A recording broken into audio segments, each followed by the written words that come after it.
esta gran ciudad, de una de las megacities del mundo, constituyen componentes claves de la gobernanza democrática local. Esto es fundamental, es decir, las políticas urbanas son un componente clave en el conjunto de las políticas públicas cuando se está haciendo un análisis del ámbito local. Y en el periodo que analizo, que es 1997-2018, comenzaron privilegiando un modelo de ciudad incluyente, un modelo que trataba justamente de incluir al conjunto de los habitantes y no solamente de los ciudadanos, un modelo que pretendió desde el inicio hacer efectivo el derecho a la ciudad. Sin embargo, a medida que esta coalición de izquierda refrendó sus triunfos electorales de manera sucesiva, continuada, ese modelo de ciudad, de alguna manera, fue cediendo en favor de otro modelo de ciudad, que fue imponiendo cada vez más los intereses empresariales, tanto en los procesos de producción como de gestión de los bienes de la ciudad. Y que al mismo tiempo, al generarse este tipo de procesos, se amplifican con ellos las desigualdades estructurales que existen, las cuales justamente se ven acrecentadas por las grandes inequidades que existen en términos de acceso y calidad a los bienes y servicios urbanos. Esa es la principal hipótesis de este trabajo, y lo que he hecho fue estructurarlo en tres partes. En esta introducción que he dado voy a hacer una referencia justamente a cuáles son esos modelos de gobernanzas y en el interior de los mismos, qué significan las políticas públicas y en particular las políticas urbanas, y luego analizarlo en el caso particular de la Ciudad de México. Bueno, en primer lugar, el análisis se inserta en el análisis de las políticas públicas. Aquí retomo siempre una definición dada hace muchos años por Oslak y O'Donnell sobre políticas públicas. Me parece a mí que es una definición muy valiosa porque hace referencia no solamente a las acciones, sino también a las omisiones que se realizan desde el aparato gubernamental frente a una cuestión que ha concitado un interés social. O sea, para que haya una política pública tiene que haber un programa socialmente reconocido como tal y que ese problema sea atendido a través de acciones o omisiones de las instituciones gubernamentales. Esta definición básica pues, se fue complejizando y yo creo que lo interesante fue en el momento en que se introdujo toda esta noción de gobernanza.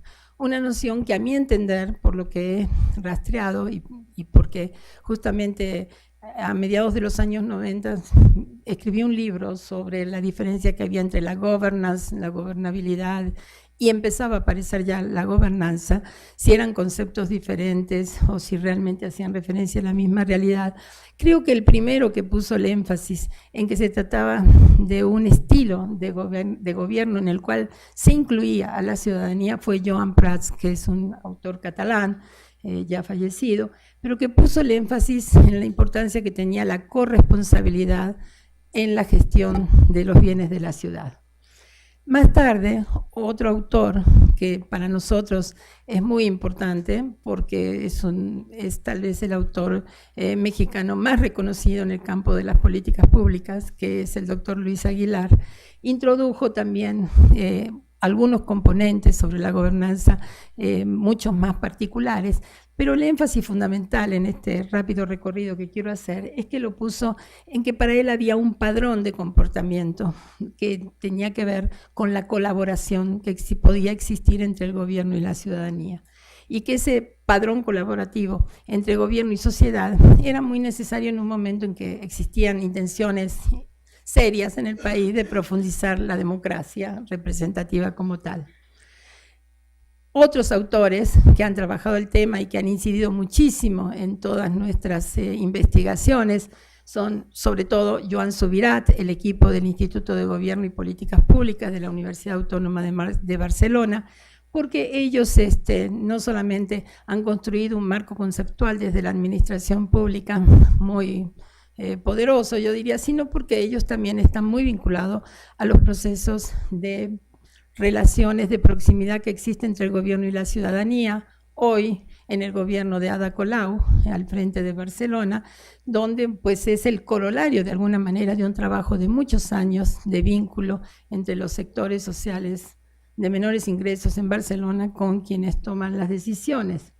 Y en ese sentido, pues en mis trabajos realizados con ellos, justamente lo que yo incorporé y agregué fueron las distintas experiencias de innovación social que se habían hecho en el caso de la Ciudad de México desde que se instaló un gobierno democráticamente elegido en 1997 y donde la inclusión de la ciudadanía en las decisiones públicas pasó a ser un componente importante de algunas de las políticas, particularmente de las políticas sociales del gobierno de la ciudad. Entonces, este es el marco de la relación entre políticas públicas y gobernanzas, y solo agregaría una última definición, que es que en este marco es en el que hay que interpretar las políticas urbanas, porque hay una tendencia entre los que estudiamos las ciudades a analizar las políticas urbanas como si tuvieran cierta autonomía, como que tienen unos objetos muy específicos, como que se trata de transformar el espacio físico, y en este sentido, pues muchas veces no existe un análisis en el cual se privilegie la presencia de actores y procesos que son los que están de alguna manera definiendo estas formas de intervención de los aparatos del Estado sobre el espacio, que es la famosa definición de Manuel Castells en la cuestión social, en la cuestión urbana, que es un texto emblemático para los que estudiamos estas temáticas y que a mí me parece que siempre es muy importante recordarlo, porque Manuel lo que hizo fue revisó crítica y sistemáticamente todo el bagaje conceptual de la Escuela de Chicago desde la estructura al marxismo de la época y nos ofreció un conjunto de herramientas que eran muy importantes, sobre todo porque nos habilitaba a estudiar la esfera del consumo, que en esa época era una herejía en el marxismo, ¿no? Y entonces creo que esta revisión que hizo Manuel me parece que fue la más importante y que nos llevó justamente a que comenzáramos a trabajar en el ámbito de los gobiernos locales, ya no de los estados nacionales, sino de los gobiernos locales, y que viéramos el papel que tenía en la producción de bienes de consumo. A partir de esto, yo he tratado de identificar o de construir en el caso de la Ciudad de México, en este gran laboratorio que es la Ciudad de México. Me voy a quedar en el ámbito solo de la Ciudad de México, lo que fue el Distrito Federal en la capital de la República, porque creo que la dimensión espacial que hoy se puso tan de manifiesto en este seminario es muy importante en términos de escala, y este análisis lo voy a centrar particularmente en el caso de la ciudad capital. Yo creo que cuando se está hablando de ciudad neoliberal, creo que se corresponde con un patrón asociativo de gobernanza entre las élites técnicas, políticas y empresariales. Es decir, aquí no solo hay empresarios que transforman el espacio, que no respetan la normatividad y la legalidad que tenemos, sino que hay una asociación muy clara entre ciertas élites técnicas que están ocupando cargos en el aparato del Estado, a veces, y como hemos tenido en esta ciudad en los últimos tiempos, no solo son representantes, a veces hemos tenido gerentes de los grupos empresariales al frente de las mismas, y también hemos tenido directamente desarrolladores inmobiliarios. Es decir, esta ciudad, por eso digo que es un gran laboratorio para ver cómo ha habido esta captura del aparato del Estado para tomar decisiones. Pero aquí también, muchos de ustedes son urbanistas y tienen que tener una mirada también mucho más autocrítica y mucho más global de que hay unas élites técnicas y políticas, por ejemplo, en el ámbito de la Asamblea Legislativa de esta ciudad, que de alguna manera se corresponden en sus posicionamientos en la representación de estos intereses empresariales. Entonces, creo que lo importante aquí es que lo que está en juego es el suelo, ¿no? Es decir, es que el suelo es visto como una mercancía que permite obtener altas tasas de ganancias, que es mercantilizable, y que esto diferencia esta política pública de otras políticas públicas. No es tan claro de que la educación pueda ser mercantilizada, ni que la salud pueda ser mercantilizada, aunque lo ha sido en las últimas décadas. Pero el suelo, nadie realmente toma una posición defensiva frente a esto, ¿no? Entonces, por eso la importancia que tiene el otro patrón al que voy a hacer referencia después, que es reconocer que el derecho a la ciudad parte justamente por un reconocimiento del derecho a estos bienes y servicios urbanos básicos que se concentran justamente en la ciudad. Entonces, la forma de operar más típica, que bueno, pues en este seminario muchos de mis colegas han trabajado en profundidad y nosotros hemos hecho algunos proyectos incluso comparativos con Buenos Aires, con el Centro de Estudios Urbanos Regionales, tratando de comparar Santa Fe con Puerto Madero.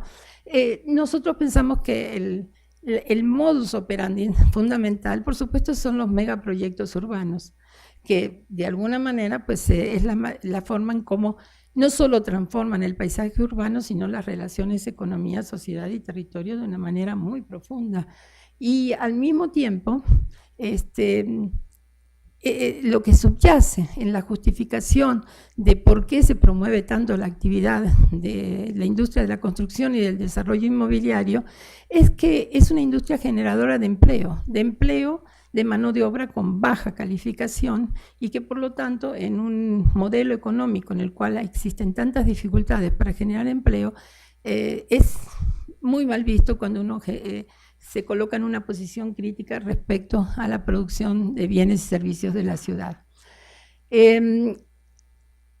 El otro rasgo fundamental es que estos megaproyectos urbanos parten de que son producidos con diseños de arquitectos famosos, ¿no es cierto? Que incluso con asociación, el caso Foster, que es el más escandaloso que hemos tenido en los últimos tiempos, pero en realidad hay todo un reconocimiento de la importancia que tiene ese diseño que de alguna manera asemeja a la imagen urbana de esta ciudad, a la de cualquier gran metrópoli del mundo.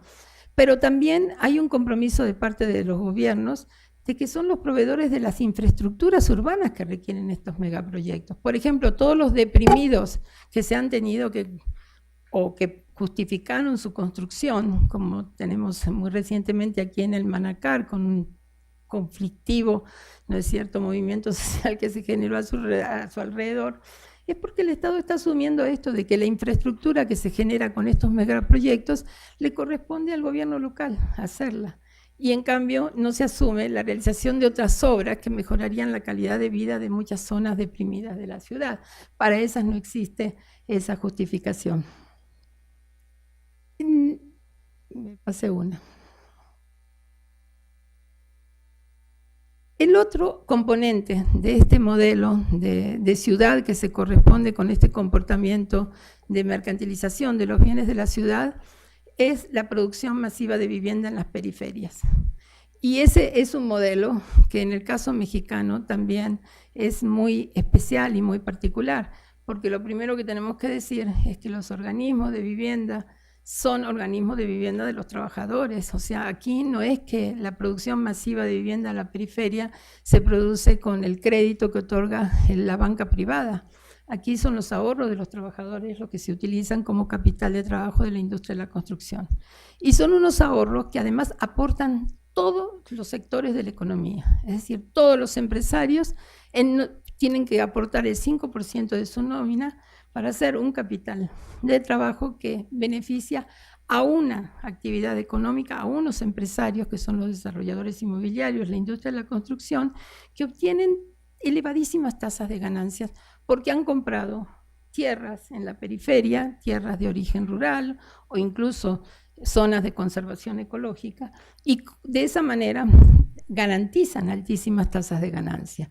Entonces, lo que ocurre aquí es nuevamente que los gobiernos locales se ven presionados para tener que colocar todas las infraestructuras y los servicios que demandan estos grandes desarrollos inmobiliarios, y al mismo tiempo no cuentan ni los recursos ni muchas veces han participado en el momento en que se autoriza la realización de 3.000 o 4.000 viviendas que supone generar por lo menos una pequeña ciudad. En la CONAVI, que es la Comisión Nacional de la Vivienda, y que es una estructura paralela a la estructura secretarial que se crea en el año 2000 para poder operar estos recursos, para poner en disponibilidad del mercado financiero los recursos que son los ahorros de los trabajadores, se deciden dónde y cuántas viviendas se construyen, independientemente de quién va a ser el gobierno local que se va a tener que hacer cargo de proveer los bienes y los servicios y los equipamientos que requieren estas viviendas. Yo escribí un libro que se llama Cómo viven los mexicanos, hace muy poco tiempo, donde justamente analizo en profundidad toda esta política de vivienda y también pongo el énfasis en las desigualdades regionales que genera esta política de vivienda, donde justamente todas las inversiones se dan desde el centro del país hacia el norte, pero también ahí es donde tenemos millones de viviendas deshabitadas. Es decir, que el mejor indicador del fracaso de esta política de vivienda es el número de viviendas deshabitadas que tenemos, ¿no es cierto? No, como le escuché decir a un director del Infonavit en alguna oportunidad, que el mejor indicador era que nuestros desarrolladores inmobiliarios cotizaban en la Bolsa de Nueva York.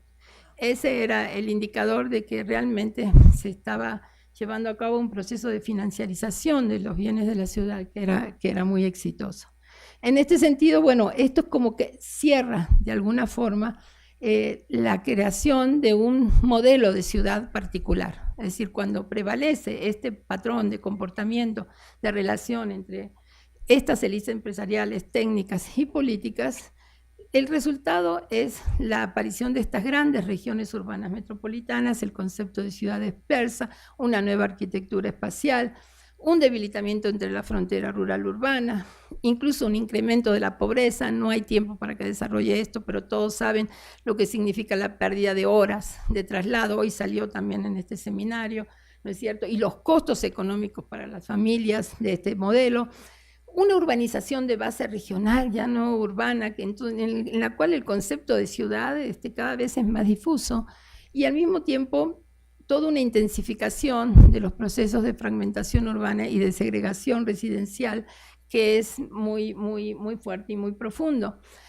Esto exigiría, si trabajáramos la ciudad metropolitana, que en esta ocasión yo no voy a hacer referencia por la complejidad, es la necesidad de construir una gobernanza multiescalar, ¿no es cierto?, donde participaran todas las instancias. Ahora, ¿cuál es? Salte una acá, ¿no?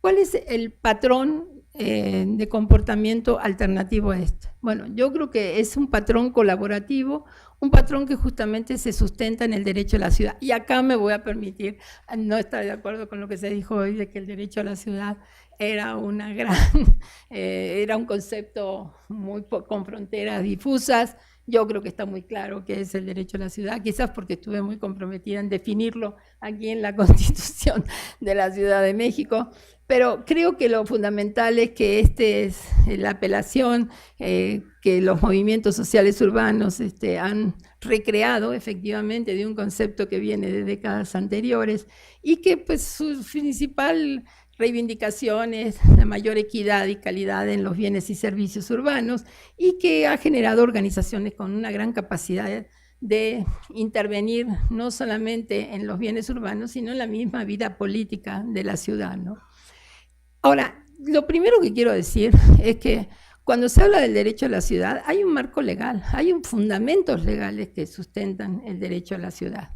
Y en este sentido, bueno, pues una acción colectiva que se sustenta en un marco legal es diferente que cuando no lo tiene. Por eso siempre hago un recuento de este marco legal que en principio es internacional. Todos sabemos que en la Declaración del Milenio y los Objetivos del Desarrollo del 2000, pero desde 1948, ¿no es cierto? Y a principios de los 60 con el Pacto Económico, Social y Ambiental ya está, digamos así, embrionariamente el concepto del derecho a la ciudad, pero bueno, hay una serie de instrumentos internacionales que México ha firmado, asignado, y que de acuerdo a las modificaciones que se hicieron en la Constitución de la República en el 2011, tienen nivel de constitucional, o sea, son derechos que por haberse avalado en la firma de estos convenios internacionales tienen fuerza de ley. Y por supuesto, pues en los objetivos del desarrollo sostenible, lo tenemos como atomizado, pero aparece permanentemente, subyace esta idea del derecho a la ciudad, y en la conferencia de ONU del 2016, que fue un tema muy debatido y donde México tuvo un papel relevante. México defendió el derecho a la ciudad. Aquí con Ana participamos en varias reuniones previas justamente a Quito, y era una batalla realmente, sobre todo llamaba la atención en América Latina, donde cuando Brasil todavía era gobernado por el PT, había una bala al derecho a la ciudad, pero en el momento en que ya se pierde Brasil, se pierde un continente, no un país, y fue muy difícil sacar el reconocimiento del derecho a la ciudad en la reunión de Hábitat, y México tuvo un papel relevante en eso, porque justamente ya se había transformado la ley de asentamientos humanos. De hecho, yo pienso que fue un estímulo para la transformación de una ley de asentamientos humanos que pasó a llamarse de ordenamiento territorial y desarrollo urbano, y que se modificó en el 2016. Nuestra universidad trabajó activamente en que se pudiera aprobar esta nueva ley, el Instituto de Investigaciones Jurídicas y el Programa Universitario de Estudios sobre la Ciudad, y donde explícitamente aparece el derecho a la ciudad. Estos son una serie también de posicionamientos que ha avalado México, que tienen que ver con distintos planes y distintas cartas que ha ido firmando a lo largo de los años, donde siempre su posición es esa. Pero además, bueno, acá la N se fue para abajo, pero en la Constitución mexicana, la Constitución del 17 es una constitución de derechos, y en esa Constitución ya está el derecho a la vivienda, y el derecho a que los empresarios tenían la obligación, cuando tuvieran más de 100 empleados, de proveerles vivienda. Y a lo largo, digamos así, de todo el siglo XX, pues toda esta concepción de derechos se fue profundizando, y hoy tenemos un marco robusto, muy importante, un marco legal de nivel constitucional muy importante, donde por supuesto los bienes que a nosotros más nos interesa están en el artículo 4, que es la vivienda, esta idea de vivienda digna y decorosa, que luego nosotros en la ley modificamos por adecuada, porque nos parecía que era mucho más cercano a lo que se podía lograr, pero todo lo que tiene que ver con el derecho al agua o el derecho a un medio ambiente sano es parte del derecho a la ciudad. Es decir, el derecho a la ciudad es un conjunto de derechos urbanos que hay que garantizar. En la ley de asentamientos humanos, como le decía, en el artículo 5 concretamente, entre los principios aparece el derecho a la ciudad, y en la Constitución de la Ciudad de México, en el artículo 12, ya se define el derecho a la ciudad y dice que la ciudad es una ciudad garantista. No solamente está reconociendo el derecho a la ciudad, está garantizando de que se va a hacer efectivo este derecho a la ciudad. Y que, bueno, este derecho consiste en el uso y usufructo pleno y equitativo de la ciudad, fundado en principios de justicia social, de democracia, de participación, igualdad, sustentabilidad, respeto a la diversidad cultural, la naturaleza y el medio ambiente. O sea, es una concepción integral de los derechos, porque así deben ser analizados los derechos, son indivisibles. Todos sabemos que, bueno, los que trabajan temas de derechos humanos, que hay ciertos principios, uno de ellos es que son indivisibles, otro es la progresividad, ¿no es cierto?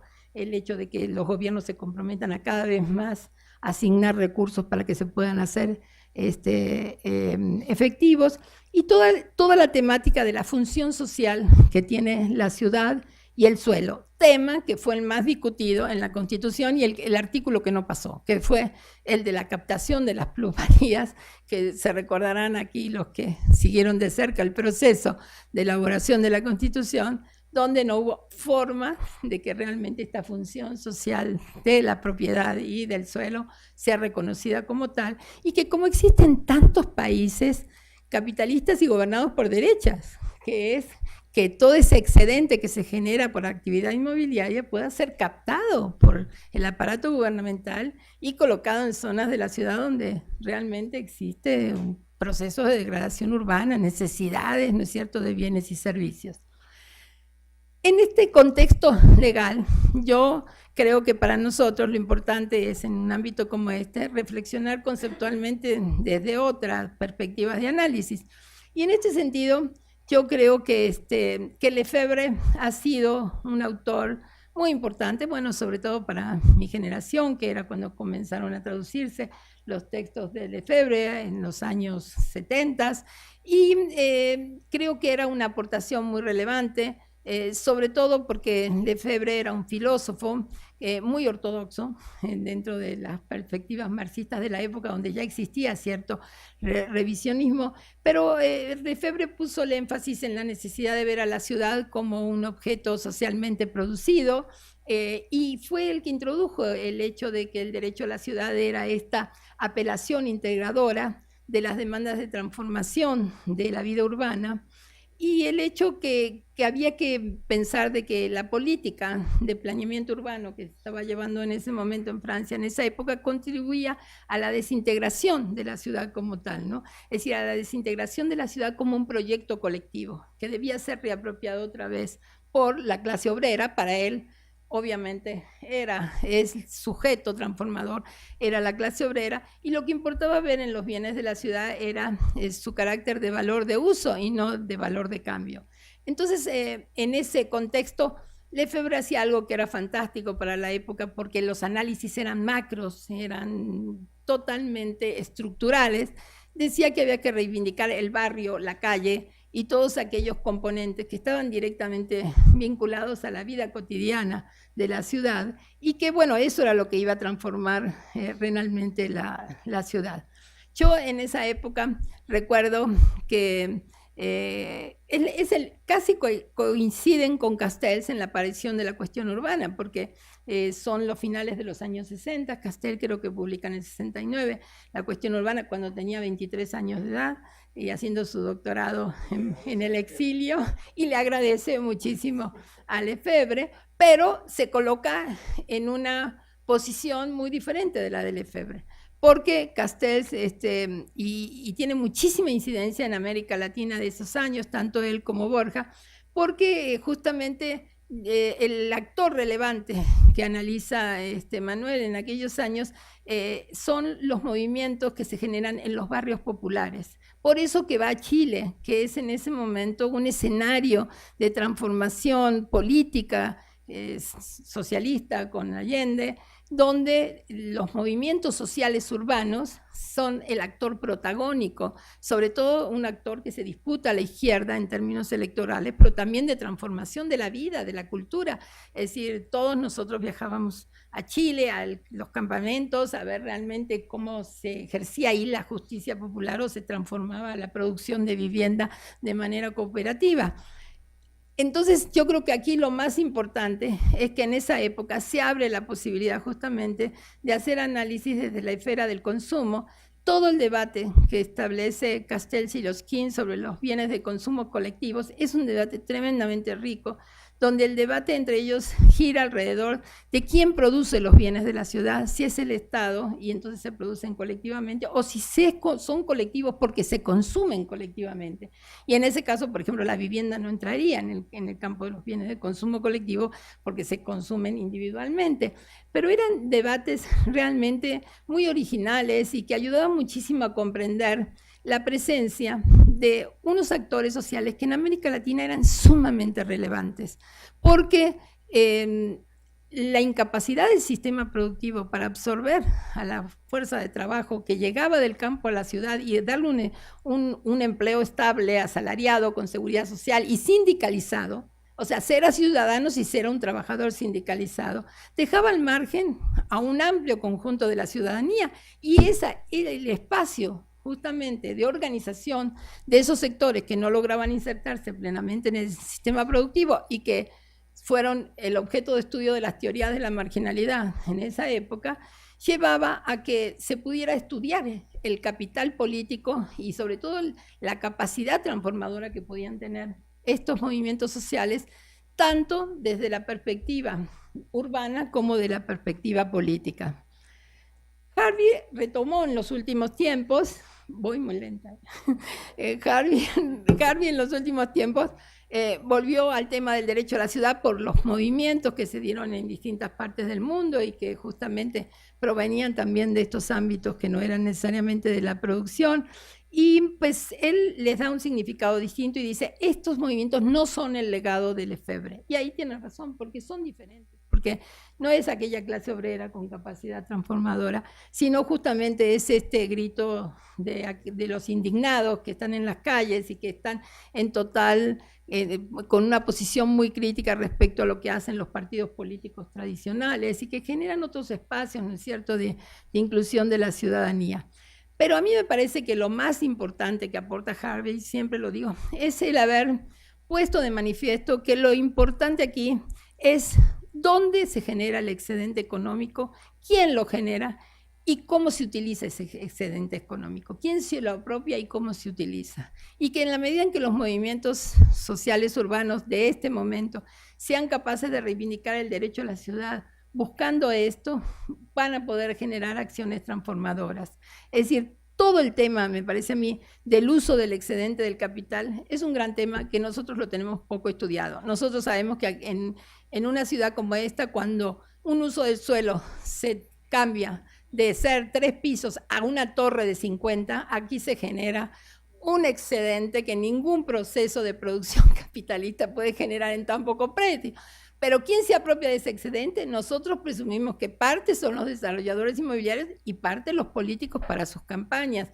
Pero todo esto en realidad todavía debe ser objeto de investigación si nos interesa conocer realmente lo que ocurre con la ciudad neoliberal, porque este es el principal mecanismo de la ciudad neoliberal, la apropiación y el uso del excedente generado por el suelo. Manuel, en cambio, ha seguido trabajando el tema de los movimientos sociales, tiene una sensibilidad de esto terrible. No puedo poner la otra. Bueno, en el caso de Manuel Castells, cuando estudia estos movimientos, agrega algo que es importantísimo. Dice, estos movimientos no solamente son locales y globales, sino que están en el ciberespacio. Él le otorga una gran importancia a todo lo que es las tecnologías de la información y de la comunicación. Él dice que la importancia que han tenido en este momento en la vida política de las ciudades radica en esa capacidad de informar, de que todos al mismo tiempo puedan ser portadores de los mismos conocimientos sobre qué es lo que se puede hacer en una ciudad, y en este sentido pues tienen una gran potencialidad que no tenían en el pasado. Yo creo que, por ejemplo, en el caso catalán eso fue muy claro, en el caso español en realidad fue muy claro desde hace más de una década, donde estas tecnologías de la información y de la comunicación permitieron la aparición de movimientos que realmente transformaron la vida política, y por eso es uno de los casos que él más estudia, pero tiene en su libro pues estudios sobre Israel, sobre Chile, sobre Egipto, sobre Brasil. Bueno, él es un estudioso de realidades del análisis comparativo. Creo que una de las principales aportaciones que hace él es en términos del análisis comparativa. Y un autor que a mí me gusta y que a lo mejor Manuel conoce más que yo es Edward Soya, porque realmente él está trabajando sobre el caso de Los Ángeles y ahí recupera un movimiento que fue exitoso, que fue justamente un movimiento donde se entrecruzaban estas desigualdades sociales y territoriales con lo racial, y que pues colocaba el tema de la discriminación como también uno de los grandes motores que podían llevar a transformar las políticas públicas, y que el movimiento es tan exitoso que finalmente termina en que no se invierta tanto dinero en la realización de vías rápidas que son para uso del automóvil, sino que se construya finalmente el metro en la ciudad de Los Ángeles, que pues lo conocí hace poco y realmente es un transporte público de gran calidad para los sectores populares, porque es usado por los sectores populares principalmente. Bueno, no me voy a detener en esto porque ya me pasaron aquí una nota, pero yo creo que hay que hacerle un reconocimiento a HIC, a Habitat International Coalition, porque es el espacio de las organizaciones sociales y civiles que se han encargado de reivindicar el derecho a la ciudad desde hace décadas, y que son los que les han dado contenido, son los que han impulsado que en esta ciudad en el año 2007 se firmara la primera carta por el derecho a la ciudad, y que bueno, pues sus principios y sus contenidos han sido de gran valor en las definiciones que se acepta que se incorporaron en la Constitución de la Ciudad de México. ¿Cómo se expresan estos dos modelos de gobernanza en la Ciudad de México? Bueno, yo creo que que la Ciudad de México efectivamente es un gran laboratorio. No me voy a detener en dar las características generales de la Ciudad de México porque no hay tiempo, pero creo que justamente en estos dos modelos de gobernanza las políticas urbanas han sido centrales. Y entonces el análisis de estas políticas urbanas permite comprender mucho más cómo se da la confrontación de estos dos modelos de ciudad. Creo que comenzamos en el periodo del ingeniero Cuauhtémoc Cárdenas muy bien, porque recuerdo que partimos todos de un documento muy avalado. Por cierto, Ana hoy citó a Emilio Pradilla, yo creo que en gran medida de autoría de Emilio, que se llamaba Una ciudad para todos, y que construyó una idea justamente de ciudad incluyente, de ciudad sustentable, de ciudad equitativa, que era consensuado y que sirvió para tomar las decisiones que en esos pocos 3 años en que estuvo Cuauhtémoc al frente del gobierno se tomaron. Pero ahí se tomó, por ejemplo, una decisión muy importante, que fue la creación del Instituto de la Vivienda de la ciudad, cuya importancia fue crucial porque frente a esa política de vivienda que acabo de describir recién, que era la del gobierno federal, el INVI construyó una política de vivienda reconociendo el derecho a la vivienda y haciendo de que no sea la producción masiva, industrializada de vivienda terminada, sino que abrió líneas de vivienda como mejoramiento de vivienda, que fue sumamente exitoso, como mejoramiento de los conjuntos habitacionales, que traían un grado de deterioro muy importante en esta ciudad, y que llevaron a que se tomara distancia de la política urbana que implementaba el gobierno federal. También se creó el fideicomiso y la autoridad del centro histórico fue después, pero primero se creó el fideicomiso del centro histórico con la idea de que había que generar un proceso de renovación urbana en el centro de la ciudad. Y con Andrés Manuel en realidad fue muy original el proyecto que impulsó, porque fue el famoso PIT, los que trabajamos en aquella época, significaba un cambio en términos de política, de conjunto de políticas sociales, de integrar las políticas a partir del territorio, que suponía que, bueno, que todos trabajaran al mismo tiempo en el mismo territorio las distintas dependencias de gobierno y que fuese la Secretaría de Desarrollo Social la que de alguna manera estructurara toda esa acción colectiva. Pero bueno, pues también aquí aparecieron ya los primeros síntomas de la ciudad neoliberal en su forma más cruda y clara, como fue la construcción del segundo piso. Es decir, si bien apareció el Metrobús, pues acá necesitamos también entender cómo se logró ese mecanismo de imponer, ¿no es cierto?, una mega obra como fue el segundo piso, que la verdad que no tenía tanta legitimidad y consenso. Yo recuerdo que los urbanistas en la época firmamos muchas cartas de plegado, participamos activamente tratando de ver cuál era la racionalidad de optar por esa obra y no por un plan de movilidad que fuese mucho más acorde a lo que ya existía, que era este cambio, ¿no es cierto?, del paradigma hacia una ciudad más habitable, con bicicletas, con respeto al peatón. Eso ya estaba embrionariamente. Entonces, ¿por qué haber optado por esto? Es un gran intríngulis. Pero al mismo tiempo se instala la primera línea de Metrobús, que sí es realmente un sistema de transporte que responde pues, a una concepción mucho más vinculada a los intereses de los sectores populares.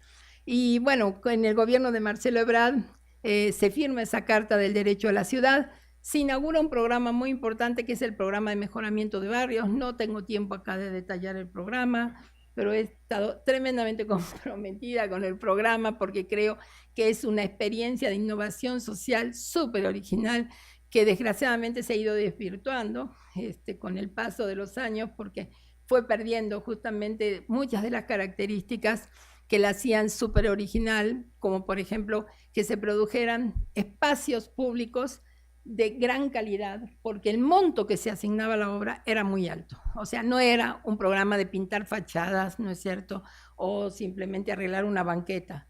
Era un programa que creaba espacios públicos de calidad con el objetivo de disminuir las grandes desigualdades que existían en la ciudad y privilegiando la organización social, porque es el único programa que existe en América Latina, por lo menos, no sé si a nivel mundial quizás puede ser, que se transfieren los recursos a la ciudadanía y que para eso se crea todo un mecanismo de una asamblea que decide cuál va a ser el proyecto y unos comités de administración que manejan los recursos y otros de supervisión que supervisan el manejo de esos recursos con una contabilidad estrictamente manejada por funcionarios, así, con una rendición de cuenta y un nivel de transparencia que conocemos muy pocas experiencias. Esto se fue desvirtuando, no me voy a detener aquí, pero fue importantísimo.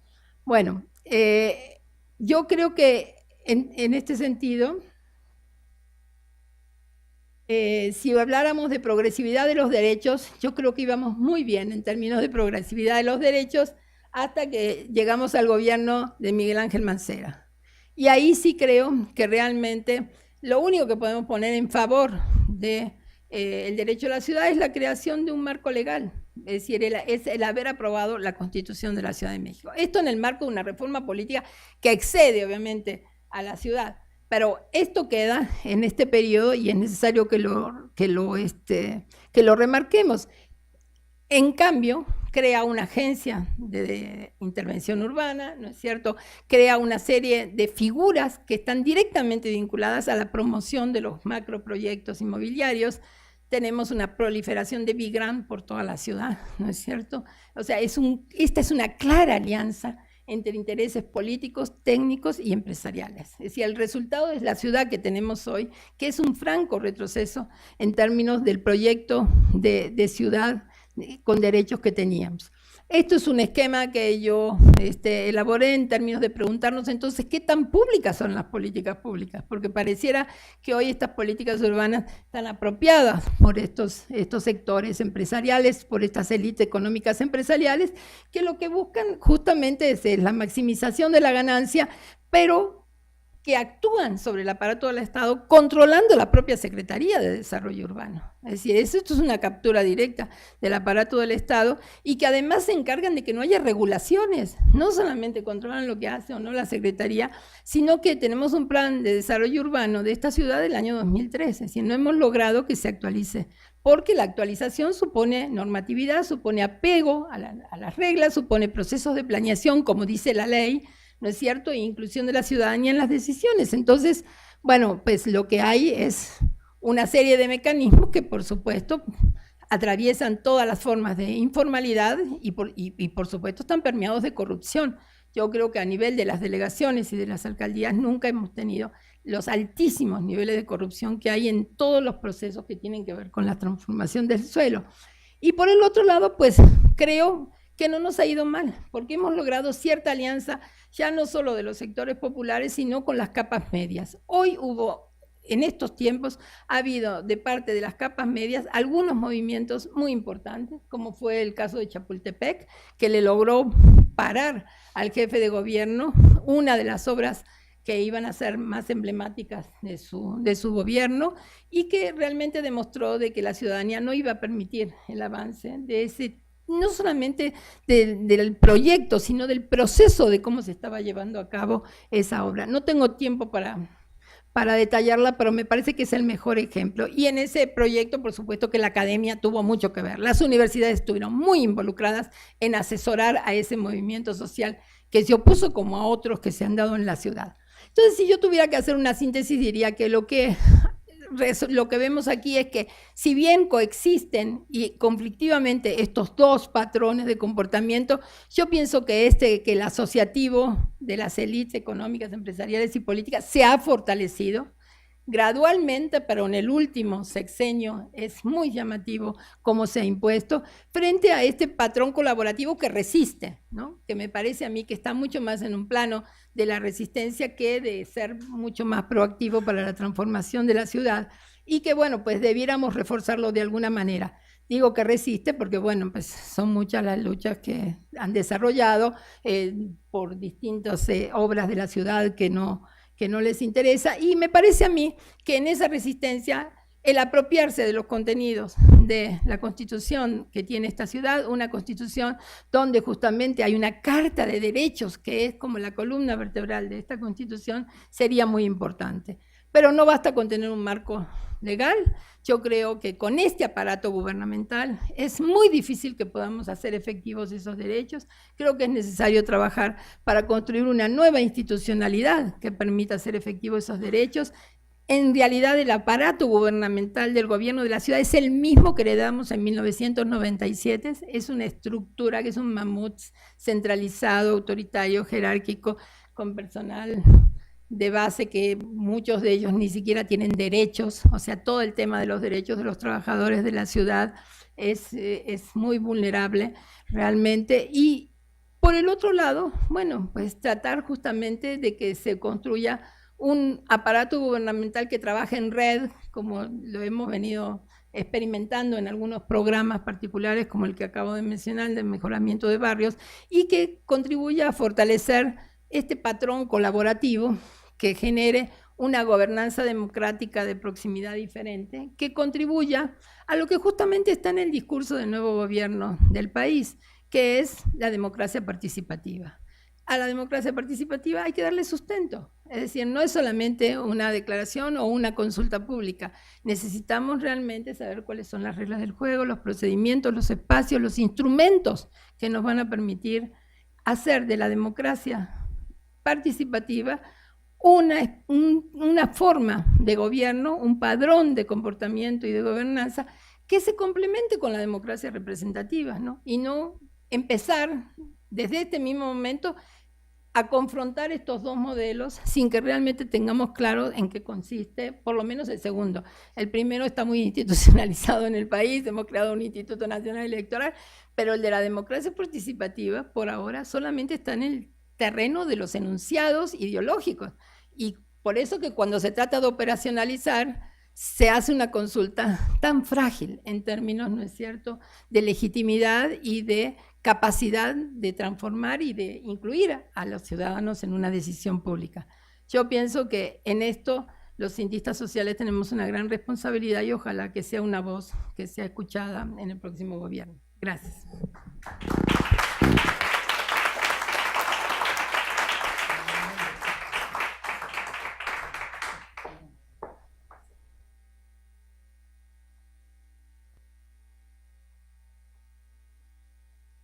Muchas gracias a la doctora Sicardi por su excelente presentación.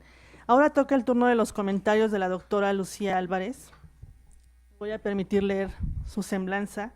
Ella es doctora en Sociología por la Universidad Nacional Autónoma de México. Es actualmente investigadora titular en el Centro de Investigaciones Interdisciplinarias en Ciencias y Humanidades de la UNAM, donde coordina el proyecto de investigación Ciudad y Ciudadanía.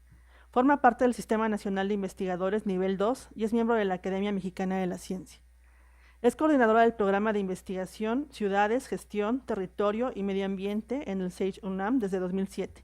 Ha sido profesora de la licenciatura en Sociología en la Facultad de Ciencias Políticas y Sociales durante 36 años, como titular en las materias Sociología de la Cultura, Taller de Investigación Sociológica y Sociología Urbana de la Ciudad de México, y profesora también del posgrado en Estudios Latinoamericanos de la UNAM. Es autora de 3 libros: El Distrito Federal, Sociedad, Economía, Política y Cultura, La sociedad civil en la Ciudad de México, actores sociales, oportunidades políticas y esfera pública, y Pensar la ciudadanía en el siglo XXI. Ha coordinado varios libros, entre los que destacan Participación y Democracia en la Ciudad de México, La sociedad civil ante la transición democrática, Una ciudad para todos, la Ciudad de México, la experiencia del primer gobierno electo, Pueblos urbanos, Identidad, Ciudadanía y Territorio en la Ciudad de México, y Ciudadanía y nuevos actores en grandes ciudades, los desafíos de la ciudad del siglo XXI.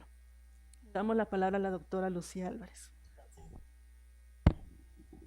Bueno, pues buenas tardes a todos y a todos. Gracias a Patricia por pues invitarme a este diálogo. Estoy muy contenta por desde la mañana todo lo que ha circulado. Me parece que ha sido muy estimulante, como siempre, estos intercambios. Y bueno, ahora esta responsabilidad y tarea de poder comentar la propuesta de Alicia. Bueno, creo que es muy sugerente la manera en que ella nos presenta esta cuestión de la gobernanza, porque la gobernanza, entre otras cosas, así como la participación ciudadana, como la equidad y tantas, se ponen de moda también en el discurso. Y sin embargo, aquí ella nos está diciendo, bueno, un primer acercamiento que a mí me gusta mucho es que nos está hablando que, bueno, así como no existe una sola idea de lo que es la ciudad neoliberal o el modelo neoliberal, tampoco existe una sola idea de gobernanza, ¿no? Es decir, hay la gobernanza antes, como ella lo señalaba al principio, bueno, se veía como y diferenciada de lo que era la gobernabilidad democrática, ¿no? Es decir, una como el gobierno que centraliza el poder y que abre sus puertas a la negociación, a la concertación. Hay la diferencia con la gobernanza que es, bueno, más, como bien dijo Luis Aguilar Villanueva, no es tanto un gobierno democrático abierto solamente, sino además es transitar hacia un sistema de gobierno, es decir, donde el gobierno tiene un papel conductor, coordinador, etcétera, pero que el trabajo es de gobernar no para ni a, sino con, ¿no? Los distintos actores sociales. Ahora, en esta cuestión del para, con y etcétera, bueno, es toda una complejidad porque como, bueno, bien sabemos, estas no son sociedades, estamos en sociedades muy lejos de ser homogéneas o al menos medianamente integradas, sino por el contrario son sociedades completamente segmentadas, fragmentadas, y entonces esto de abrir las puertas o gobernar con implica también con quiénes, ¿no? Es decir, entonces aquí hay también un tipo de gobernanza más empresarial, que es la que también David Harvey ha puesto de relieve, y también un tipo de gobernanza, digámosle así también, aunque pareciera redundante, más democrática, que por lo menos está en la perspectiva de una concertación permanente con un espectro muy amplio de actores sociales, pero dentro de los cuales incluso se incluyen obviamente los empresarios, ¿no? Entonces, ahí hay una complejidad donde no es solamente optar por un modelo diferente, sino que ese modelo en sí mismo, bueno, como hablar de la misma democracia, así es para todos, implica una inclusión tan amplia que también no está exenta del conflicto para adentro y de la regulación de este conflicto. Entonces, en ese sentido, me parece interesante la propuesta que ella nos hace de dos modelos de gobernanza, por lo menos aquí claramente distinguibles, puede haber a lo mejor alguno intermedio, ¿no? Pero me parece interesante esto del asociativo, donde tendría más que ver con lo que yo estaba mencionando en última instancia, es decir, con este abanico amplio de actores, la concertación, ¿no? Generación, digamos, de consensos o por lo menos acuerdos más tangibles, o el colaborativo que de entrada estaría como más centrado en lo que serían las élites, ¿no? Técnicas, profesionales, empresariales, etcétera. Entonces, bueno, ahí podríamos entender una distinción interesante para acercarnos y ver hasta dónde esto se puede corresponder claramente con una realidad compleja, como tanto se dijo hoy en la mañana, ¿no? Que eso es la de las grandes ciudades. Alicia nos dice, bueno, para poder analizar el tema de la gobernanza, su operatividad o qué tanto realmente esto es tangible y posible, se puede ver a la luz de las políticas públicas, ¿no? Y de un poco de la cuestión de lo que sería la cuestión distributiva, qué tanto esto se ejerce o no se ejerce, hasta dónde alcanza, ¿no? Y esto se ve, como también ella nos señala, por un lado, en las acciones de gobierno, pero también en las omisiones, ¿no? Eso es una cosa muy importante. Y yo diría otra cosa también que está muy, muy vinculada, que es cuál es la orientación del gasto público, por ejemplo, ¿no? En dónde está, va muy ligado a lo de las políticas, pero la cuestión específicamente de los presupuestos es muy significativa para hablar también de dónde están las prioridades. Ahora, con todo esto que nos menciona Alicia,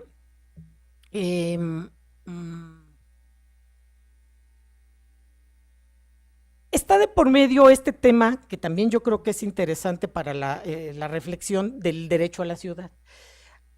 Formalmente podríamos decir, como tú lo mencionabas, Alicia, que está más empatado, más empático con el modelo colaborativo.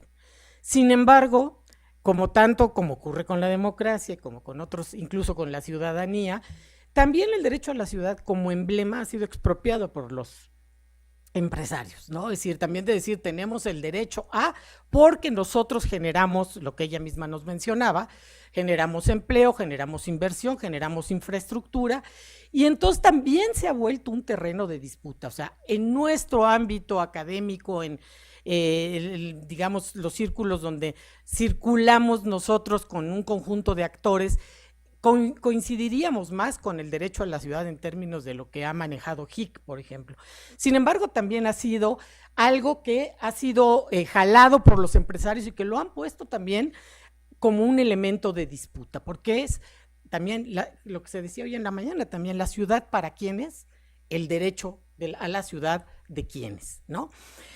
Entonces yo lo que mencionaría en esto, bueno, creo que también este recorrido por el derecho a la ciudad que nos señalaba Alicia, cómo ha ido cambiando, aun cuando hay un sustrato fundamental desde Lefebvre, Castells, Harvey y Soja, que a Soja yo reconozco que no lo conozco, ¿verdad? Pero bueno, ya lo leí en el trabajo de Alicia, pero donde, aunque cada uno ha puesto énfasis en distintas dimensiones de lo que implica, digamos, la ciudad capitalista y hoy por hoy la ciudad neoliberal, es decir, también está el asunto de que hay el sustrato de que está reconocido hoy por hoy que, bueno, ante el cambio, digamos, en el modelo económico, digamos, industrial, ¿no? Como eje de las ciudades, por el modelo más bien terciario, ha ido habiendo también un tránsito a la cuestión de reconocer a las ciudades como, también se mencionó aquí, como las generadoras principales de la plusvalía en este tiempo, ¿no? No a través de la industria y de la explotación del trabajo, pero sí de los bienes urbanos. Entonces, en ese sentido, aunque los tres hay diferencias y hay énfasis distintos, creo que en última instancia, la cuestión, digamos, del sustrato de lo que significa hoy la ciudad neoliberal, de alguna manera los emparenta, ¿no? Y pone también a reflexionar sobre las distintas variables en que, por las cuales está transitando hoy, digamos, la generación de un proyecto de ciudad más orientada a la plusvalía urbana, a la ciudad mercancía, todo lo que ya conocemos, o el otro proyecto de ciudad que podríamos, y es el que, digamos, idealmente estaríamos apelando, que es el proyecto incluyente, ¿no? Podríamos llamarle así, de la convivencia para la vida de la diversidad social que habita las ciudades. Ahora, tal vez ya como para llevar una reflexión más de cierre de todo esto, yo diría, bueno, ¿qué es lo que en última instancia podría definir? O sea, están definidas las características de estas dos posibilidades de gobernanza, el asociativo y el colaborativo, o los que queramos. Yo lo que digo, ¿qué define es el que se implemente un tipo de gobernanza u otro? ¿Hasta dónde es realmente una voluntad política de un gobierno en el poder, ¿no?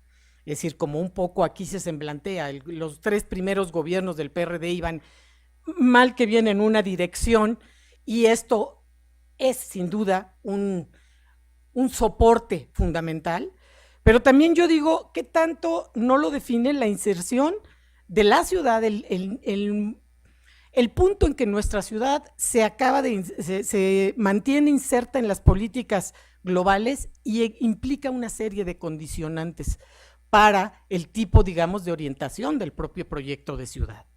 También pienso como otra posibilidad, todo eso son preguntas en función de qué es lo que define la posibilidad de un tipo de gobernanza a otro. O sea, digamos, opcionalmente uno puede definir cuál es la preferible, pero está también la cuestión de enfrentar la correlación de fuerzas entre un proyecto político, los intereses económicos poderosísimos de actores que mantienen viva inclusive gran parte de la economía de la ciudad, ¿no? O también, y es otra dimensión que también mencionó Alicia, pero que yo creo que también hay que tomarla muy en cuenta, que es la potencia de la organización y la movilización social de la ciudad, en distintas capas sociales, en distintas dimensiones.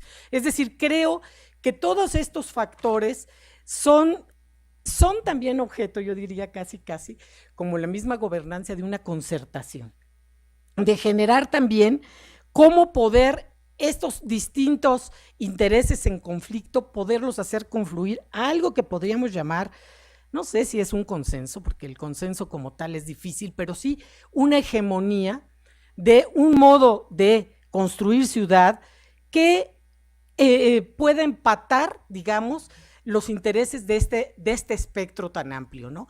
Muy difícil pensar, y eso lo muestra muy bien Harvey cuando habla de la gobernanza empresarial, ¿no? Muy difícil pensar que los empresarios puedan ceder, o retroceder a una serie de cosas. Estamos ahorita enfrentando eso.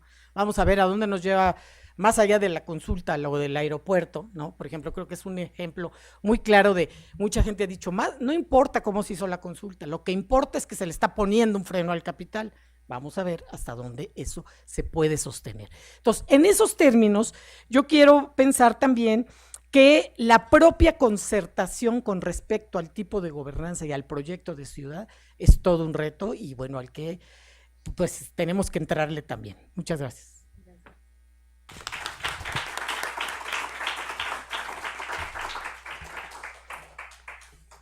Agradecemos los comentarios de Lucía Álvarez. Ahora tenemos oportunidad de hacer preguntas tanto a nuestra ponente como a la comentarista. Todos, si van levantando sus manos. Aquí tengo el micrófono, si alguien me apoya para que quede grabado en la transmisión. 1, 2, 3. Si son tan amables de decir su nombre muy brevemente y de dónde vienen para...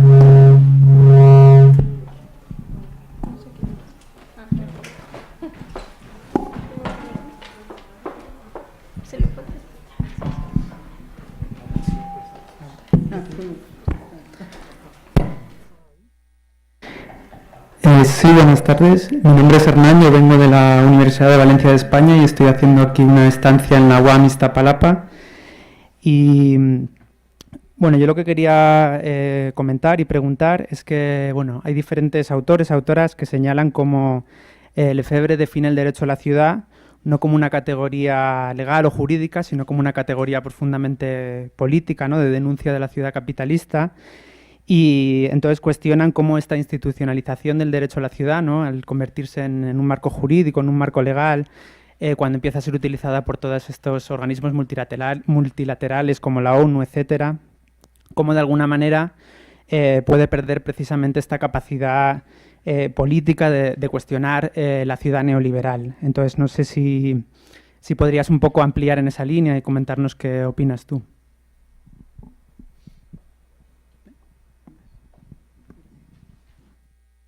Hola, buenas tardes. Mi nombre es Octavio Valadez, soy de la Universidad Autónoma de la Ciudad de México. Dos preguntas. La primera para la doctora Alicia Sicardi. Habla justamente del derecho a la ciudad, sobre todo ya como, digamos, elemento importante dentro de la Constitución Política de la Ciudad de México. Pero aquí la pregunta que quería más en el de corte conceptual es cuál sería la diferencia entre únicamente garantizar, que remitiría a un enfoque de derechos humanos, a lo que corresponde, y fue parte de las discusiones que incluso llevó a cabo la doctora Ilmeréndida Sandoval, respecto de la justiciabilidad y la exigibilidad precisamente de ese derecho. Eso por un lado.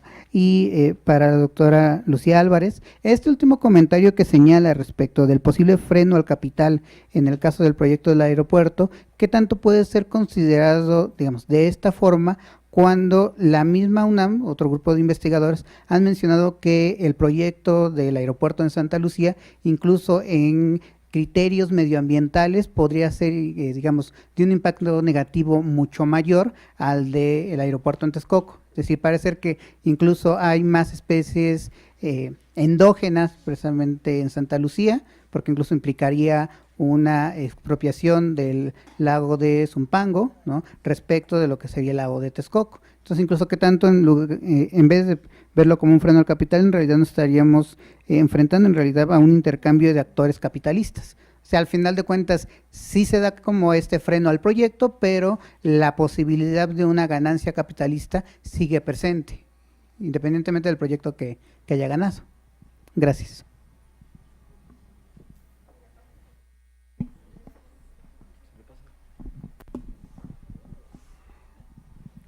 Gracias.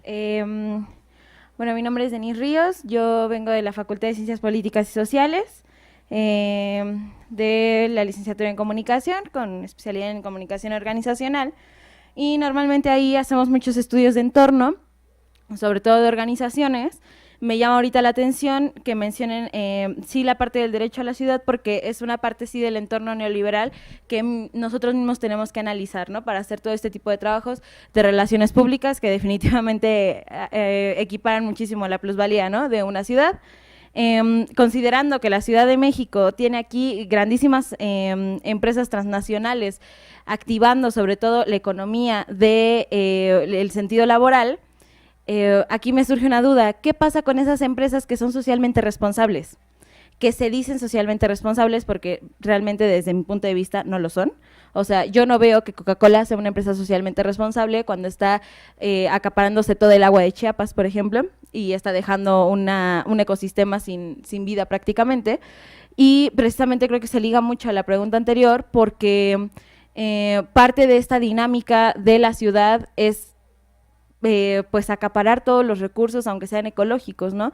O aislar a los que quedan. Entonces, ¿qué pasa, o sea, con este compromiso del derecho a la ciudad, de también decirle a las transnacionales para, por favor, de hacer este tipo de cuestiones que están poniendo en riesgo no solamente vida humana, sino también vida animal y vida dentro de la flora, ¿no? Que nos está quitando recursos que próximamente nos van a vender, o sea, tan sencillo como lo que también explicaban de Marcelo Ebrard, de que pues al final del día nos vendieron una supervía y eso es vender prácticamente un suelo, ¿no? No pasa si no pagas. Creo que hay un compromiso más allá de eso, porque sí, la democracia, y sobre todo en la ciudad, es corporativa, o sea, no hay de otra. ¿Cómo se pueden frenar este tipo de evaluaciones que otras mismas organizaciones realizan acerca del derecho a la ciudad?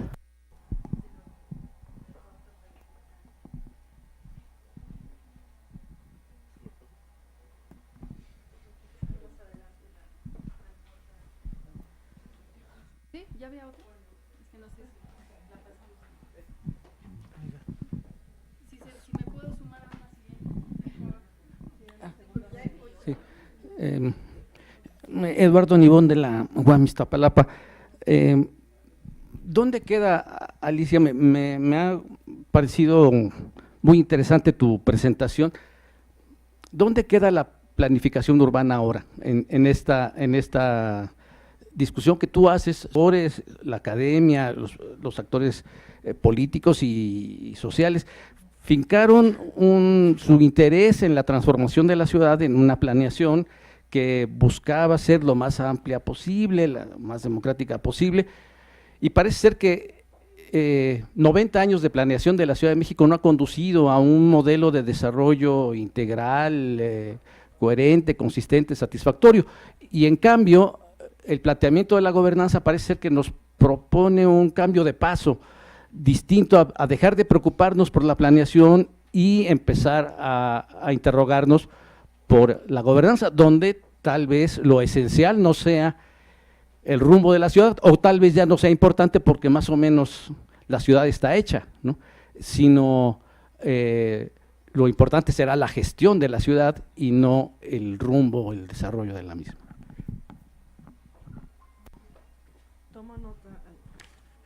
Tomo nota de la segunda ronda, pero damos oportunidad de que contesten esta. Si me hacen favor de levantar la mano, 1, 2 y 3. Les doy la palabra. Bueno, yo agradezco los comentarios de Lucía, que además es mi compañera de muchos años. Justamente hemos analizado a lo largo de estos años las políticas públicas. Tenemos varios artículos publicados juntas sobre… ¿está apagado? ¿Ahora sí? Sí. Justamente sobre los derechos ciudadanos, una concepción muy diferente de la que acaba de decirse aquí, una democracia corporativa. Nosotras hemos trabajado para la construcción de una democracia participativa y hemos hecho análisis muy sistemáticos desde las políticas públicas, pero también desde las organizaciones de la sociedad civil, o sea, viendo cuáles eran esas experiencias. Sobre todo nos hemos preocupado por un tema que es cómo hacer efectivos los derechos ciudadanos. O sea, tenemos un marco legal robusto en la Ciudad de México, acabadísimo, ¿no es cierto? Pero lo que no sabemos realmente es con qué formas de gestionar los bienes de la ciudad podemos hacer efectivos los derechos ciudadanos. Y nos hemos ido política por política, digo, ¿no? Porque las dinámicas incluso de las políticas públicas son totalmente distintas, ¿no? Y las élites que controlan el diseño de las políticas públicas también lo son. Yo creo que una de las grandes carencias, y aquí me voy un poco hacia lo que decía Lucía, es que, por ejemplo, el análisis de ciertas variables de la ciudad es muy engañoso. Nosotros estudiamos, por ejemplo, el presupuesto y nos sale que el presupuesto está bastante bien distribuido, por ejemplo, entre las delegaciones, porque está distribuido en función de la población y del peso que tiene la población pobre. ¿Quién puede decir que esos criterios no son correctos? ¿No es cierto? Cuando nos vamos al análisis, por ejemplo, de los bienes que se producen, bueno, pues el agua, ¿no? Digo, es la vida en esta ciudad y hay que meter la inversión que sea necesario y se lleva los recursos. Yo creo que la cuestión no está solamente en los recursos que se asignan, sino el problema es el que tenemos una administración urbana totalmente obsoleta. Esa es la verdad. Yo creo que no hemos generado el menor proceso de modernización, y cuando digo modernización no estoy hablando de modernización tecnocrática, estoy hablando de modernización en términos de introducir innovación social, en procesos de innovación que han sido puntuales en algunos programas, que se han ensayado experiencias puntuales. Y a mí me parece que esto responde porque se perdió esta idea de que había que tener un proyecto de ciudad. Es decir, eso en el primer momento con Cuauhtémoc se trabajó muchísimo.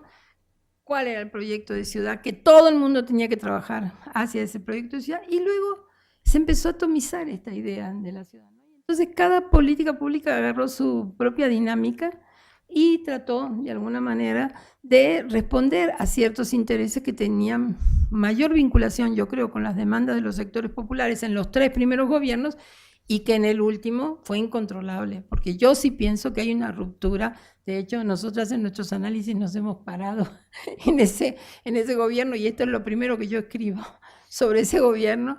Este artículo, por cierto, está publicado en una revista que acaba de salir de Claxo, que se llama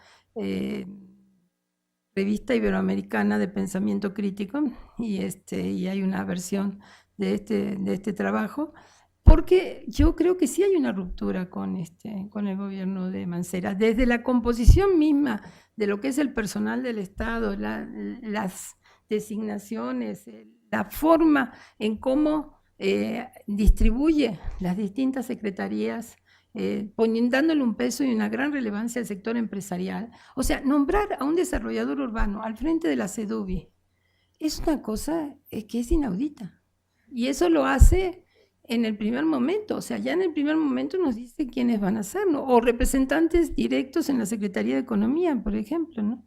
Es decir, no hay lo que dicen quienes estudian la cuestión de derechos humanos, señales que indiquen de que la concepción de derechos iba a estar presente en la construcción de las políticas públicas. No hay señales realmente claras, ¿no? Por más que la academia al principio se involucró muchísimo y trató de darle seguimiento. Miren, el programa de mejoramiento barrial, que es el que yo más conozco, pues fue totalmente debilitado. Cada vez hay más proyectos y el monto de los recursos sigue siendo 100 millones de pesos. Digo. Entonces, la naturaleza del programa, que era producir bienes de calidad, y por eso se daba entre 1 y 5 millones a cada proyecto, se transformó en 250.000 pesos.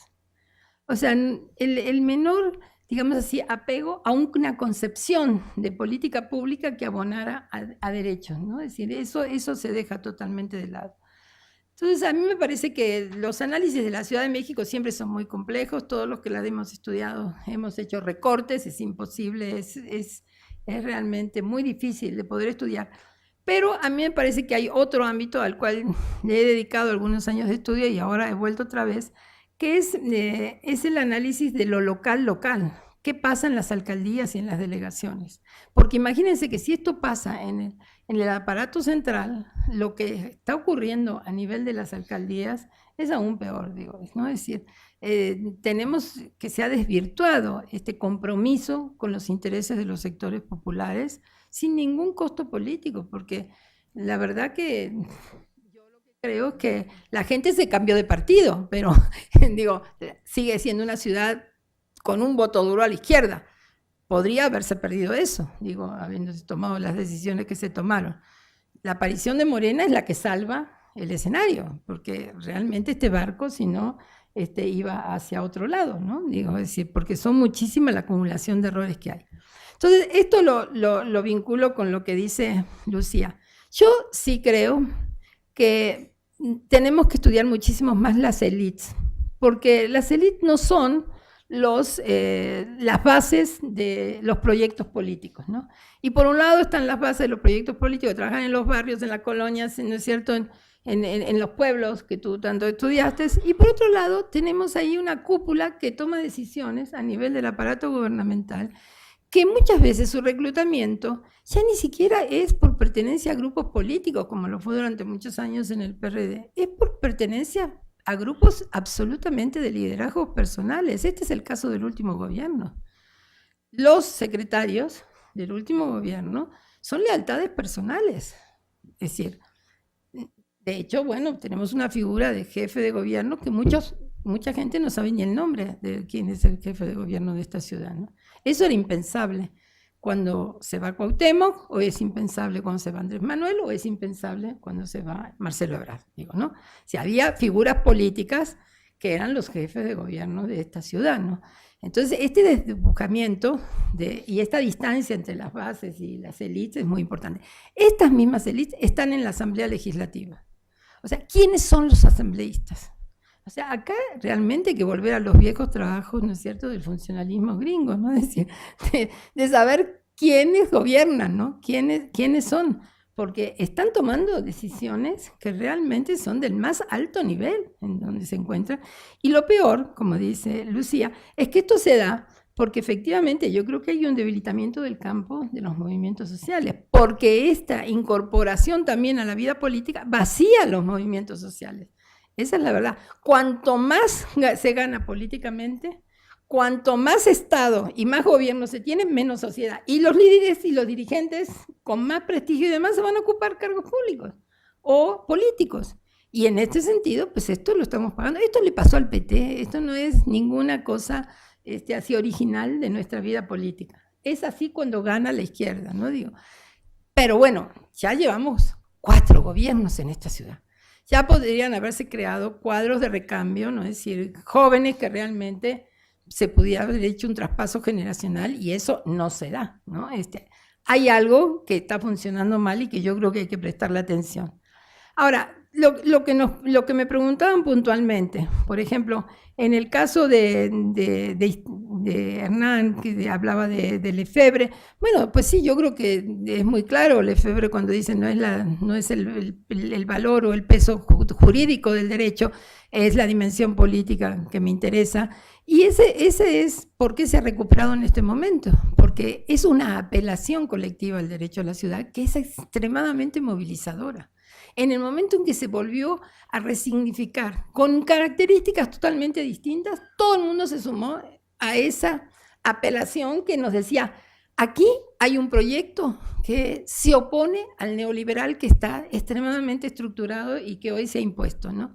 No hay otro. La verdad, no hay otro. Yo no creo que no hay otra forma realmente de enfrentar un proyecto neoliberal que no sea desde esta perspectiva. Y este es el valor del derecho a la ciudad. Haber construido esa nueva utopía, ¿no es cierto?, de que la ciudad es de todos y no de estos empresarios que, como bien dice Lucía, ellos se consideran que tienen el derecho de decidir sobre... Porque esto mismo lo había detectado Lefebvre, ¿no? Es decir, ni más ni menos.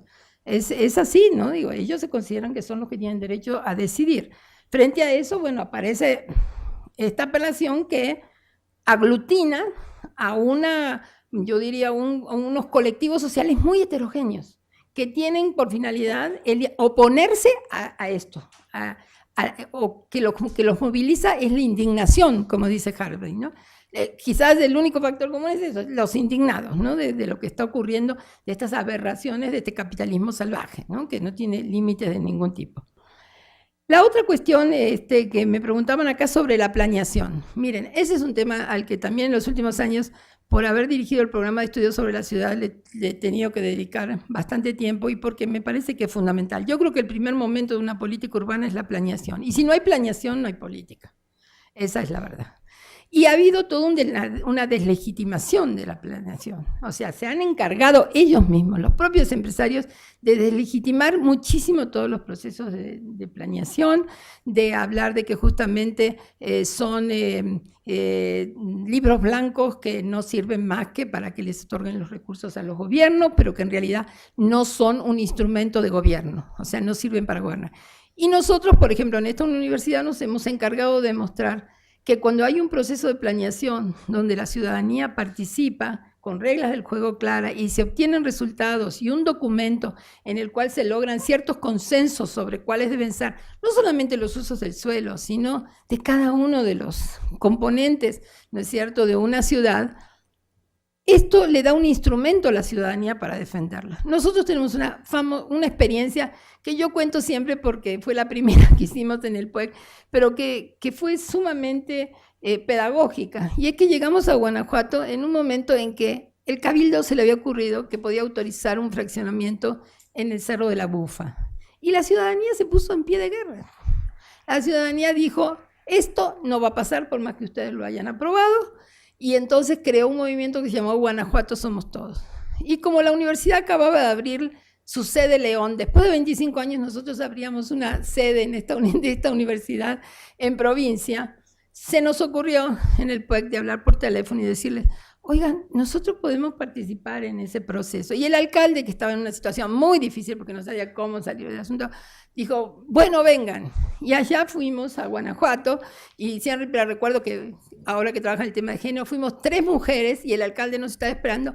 Él con todos los presidentes municipales priistas, hombres del Estado, ahí. Y entonces nosotros le planteamos un proceso de planeación participativa porque el POT, el Programa de Ordenamiento Territorial, llevaban 16 años sin poder actualizarlo. Esto de no actualizar los planes es una estrategia neoliberal, clarísima. Yo no actualizo porque entonces digo que no sirven, que están atrasados, que están desactualizados, que no me permiten a mí tomar decisiones por los contenidos que ya no son vigentes. Bueno, llegamos ahí y le hicimos una propuesta, nos dijo no tenemos ni un peso, porque ya 2 consultores anteriores nos han cobrado varios millones y los programas no se han podido aprobar, porque por supuesto los consultores los hacían en sus despachos, los llevaban y una ciudadanía como la de Guanajuato, que es culta, informada, movilizada, por supuesto que no les dejaba pasar esos programas que se hacían con muchos intereses empresariales. Guanajuato es una ciudad que vale no solo por el patrimonio construido, sino por el entorno en que se encuentra. O sea, el patrimonio ambiental es algo, pero así, para valorar muchísimo. Pues nosotros hicimos un trabajo con la Universidad de Guanajuato, porque el programa de estudios de la ciudad a las ciudades que llega se asocia con las universidades locales, porque es un programa, es una cuestión de intercambio, ¿no es cierto?, de experiencias y demás, y con el movimiento que era Guanajuato Somos Todos, que la verdad eran todos, desde los empresarios que se veían afectados hasta los movimientos ecologistas más aguerridos que había. Y en 6 meses sacamos un programa que hacía 16 años que no podían sacar, ¿no es cierto?, y que fue aprobado, y que hoy es el programa que tiene la ciudadanía. O sea, es un programa que la ciudadanía se lo apropió. Y cada vez que quieren hacer un cambio de uso del suelo, sacan el programa y le dicen, acá esto no se puede hacer, porque está establecido que el uso del suelo tiene ciertas reglas de protección ambiental, de reservas territoriales o de, por ejemplo, de límites en términos de construcción en altura en un centro, que se imaginarán que las calles no dan para poder construir en altura.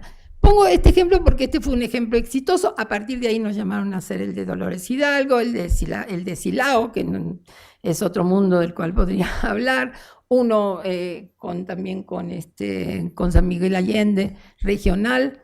¿Por qué? Porque se generó un proceso de credibilidad respecto a que el proceso de planeación tenía una utilidad social importante y que si la ciudadanía se apropia de esos programas, quizás es la única manera que tiene para poder hacer frente a estas decisiones que se toman en estos ámbitos sin que exista ninguna inclusión de intereses ciudadanos y que en cambio se hacen estos procesos para incluir intereses particulares, esa es la verdad.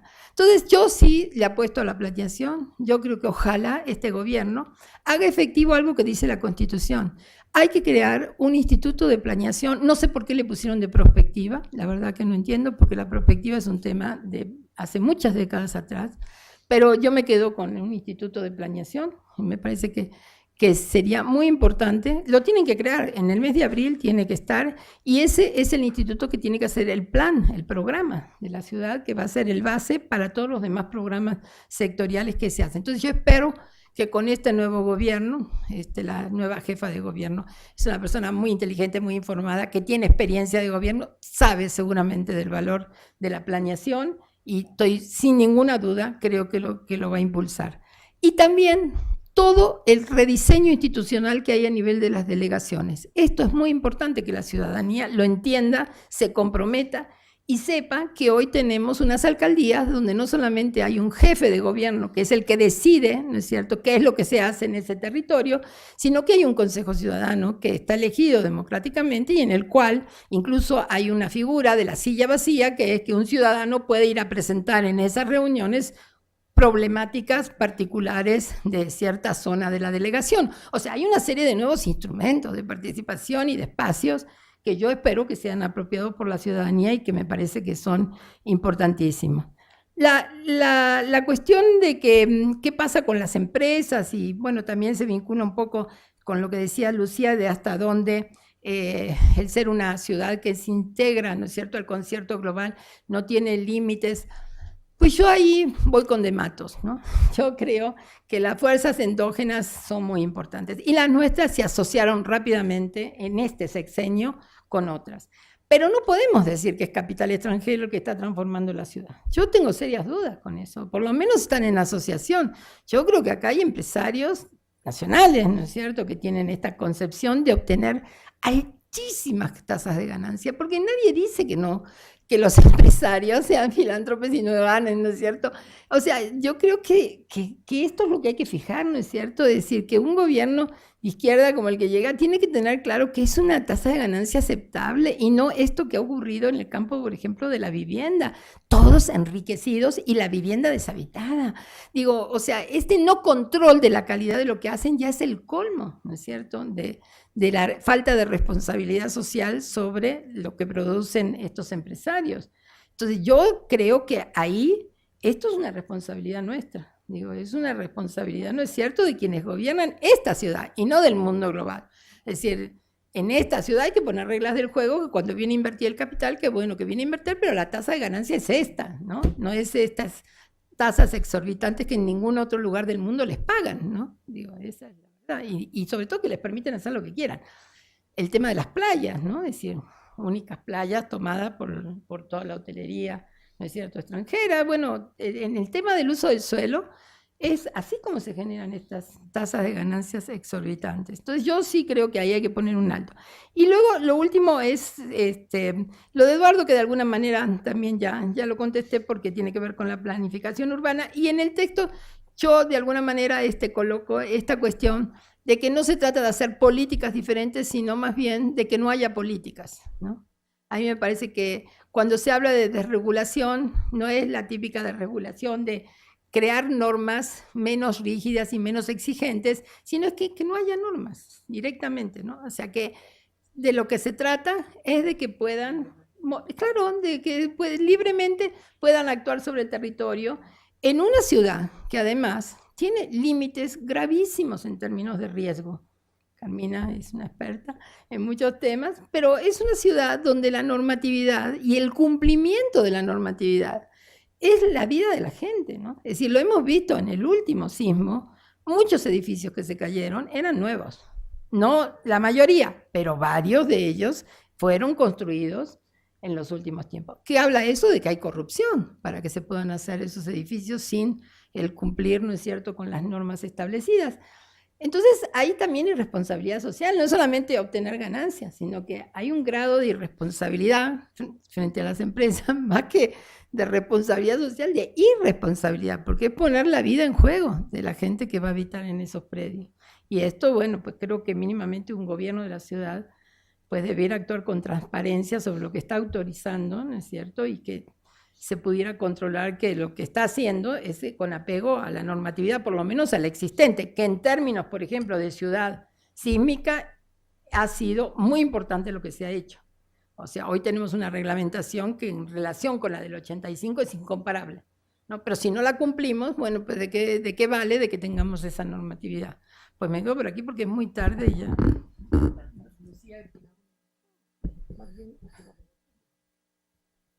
Teníamos 3 intervenciones más.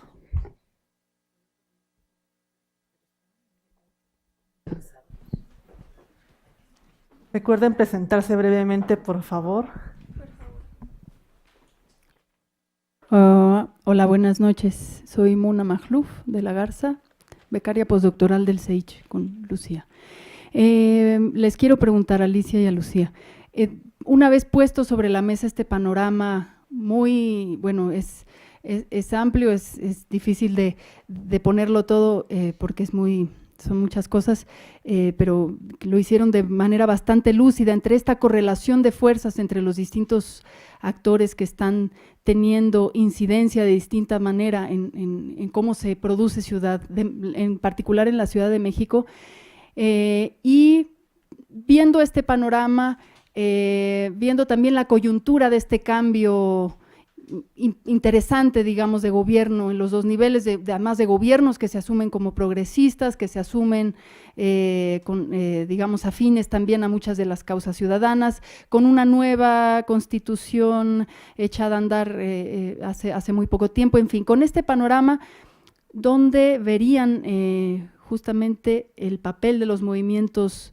urbanos, sociales, vecinales, en lucha actualmente por la ciudad, en la Ciudad de México, ¿dónde los ven colocados? Si podemos pensar un poco cómo van a colocarse también, o cuál puede ser esta correlación de fuerzas, si podemos vaticinar alguna cosa o vislumbrar alguna cosa en relación a este nuevo gobierno, porque creo que hay cosas que se están moviendo de forma muy interesante en este momento, de articulaciones, de movimientos que se desarticularon, que estuvieron articulados para cierto plan o cierta obra, que ahora parece que están desarticulados, pero se están moviendo de distintas maneras, en fin, un poco que dieran su perspectiva sobre esta cuestión. Gracias.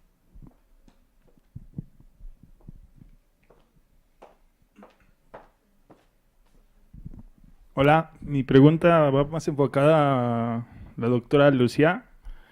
Soy estudiante de la UACM de Ciencia Política y bueno, en la perspectiva de los megaproyectos vistos como desintegradores de los vínculos ciudadanos y del derecho a la ciudad, mi pregunta es, ¿cómo influye el derecho a la ciudad con la planeación urbana del sector privado y el impacto de los megaproyectos vistos como una planeación estratégica de consumo y despojo del espacio público en los pueblos originarios?